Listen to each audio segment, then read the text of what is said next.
There was this very famous writer, Russian writer, Alexander Solzhenitsyn, and he really had, in one sense, a cursed life because he's Russian and the communists have taken over. He lived actually through Stalin and Hitler. The communists take over, and he wasn't really opposed to that, except what happens is that he starts to see all these atrocities, and they're really a lot of vulgar atrocities he starts to witness. So he writes a friend how disillusioned he is with the state, and his friend turns him in, and they accuse him of spreading anti-communist propaganda.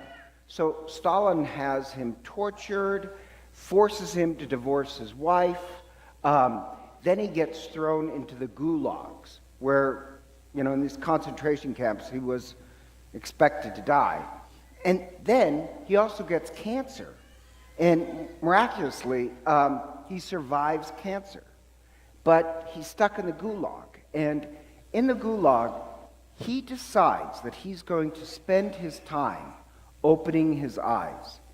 And he starts to kind of examine his life. He actually has this really harsh self-examination where he says, look at all the times that I turned a blind eye to what was going on. Look at all the times I lied to myself about what was truly going on. And he admits, look at other people who, in the face of this, they acted with valor and nobility. He said, I just ignored it all. And so he starts to reconstruct his life by this harsh examination, and then starts to ask himself these questions of how can I make up now what I did in the past? How can I be free now from continuing these mistakes? And how he does it is really by examining his life. He starts to write stories, and he's expected to die in the gulags, right? But in this twist of fate, he actually is freed. He makes his way to the United States, and I think he lived in Stanford, but he makes his way to the United States, publishes his stories, which hopefully you know he was a Nobel Prize winner on literature. But then he also criticizes the United States. In the same way, under communism, he was kind of a walking dead, not really noticing what's going on until he was thrown into the gulags. He also not only criticized communism, but he criticizes the United States. That our culture is so filled with so many distractions that we too live this half-dead life, that we're really not truly awake. And in this odd part, I like his story because it reminds me of today's gospel. I mean, even the first reading too, where Alexander becomes fully alive by examining his own life and especially death. He expected to die in the gulags, and rather than be bitter or angry because really huge swaths of his life were taken away, his marriage, sickness, he doesn't get bitter about it. He uses it to open his eyes up and to become fully alive. He really becomes this apostle of truth, a truly enlightened human being. And it reminds me of today's gospel when Jesus says, a seed remains just a seed unless it dies to itself. Alexander, when he was in the gulags and examined his life, he truly did die to himself. Died to his old way of life of ignoring everything and all that. So in my mind, there's kind of two deaths. There's the death of being part of the walking dead, where you're not really fully alive, and that's a bad death. And then there's a second death of dying to your old way of life, where you die to that, and what gets born is, like the seed, something completely new. For Alexander, what gets born is really this, I consider a truly enlightened, good human being. And so you have this mystery that you're supposed to examine your life. And Alexander's life reminds me, and this is the theme of the readings, it's called the Paschal Mystery. Now, that's a big fancy term. You can either say Paschal mystery or Passover. So what is the Paschal mystery? What is the Passover? And it's this Catholic belief that the way you get to life, the way you truly wake up to life and become a new person is by going through death. Examine your life, going through death, and there a whole new person can be born. This is actually one of the central teachings of Catholicism. It's so important, this idea of the Passover, or the Paschal mystery. During the middle of the Eucharistic prayer, the priest will stop and say, the mystery of faith. And the mystery of faith is this: to get to a new life, you have to enter death. You have to die to your old self.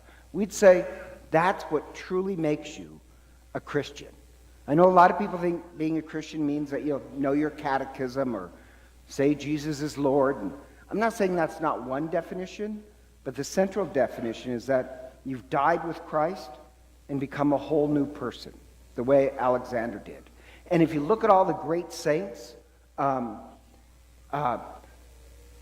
the great saints, St. Patrick, St. Leonard, even that's a great saint. Even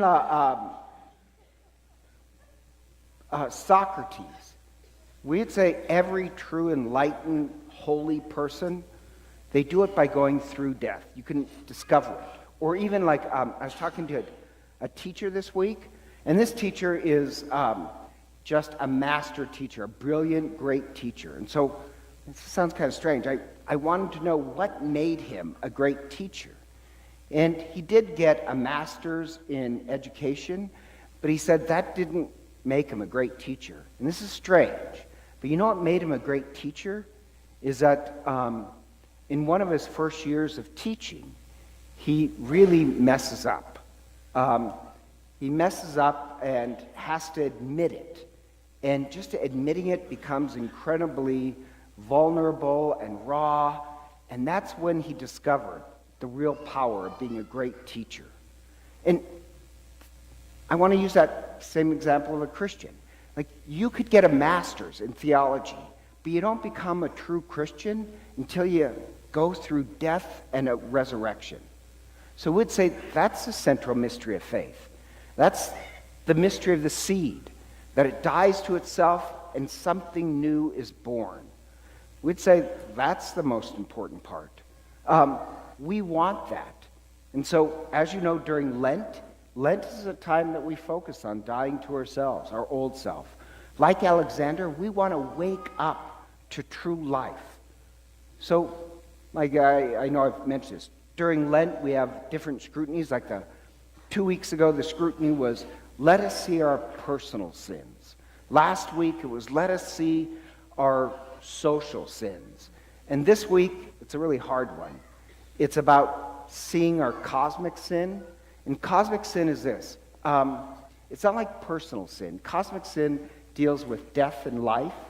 That, like Alexander was talking about, a lot of people go through life half dead. They're just the walking dead.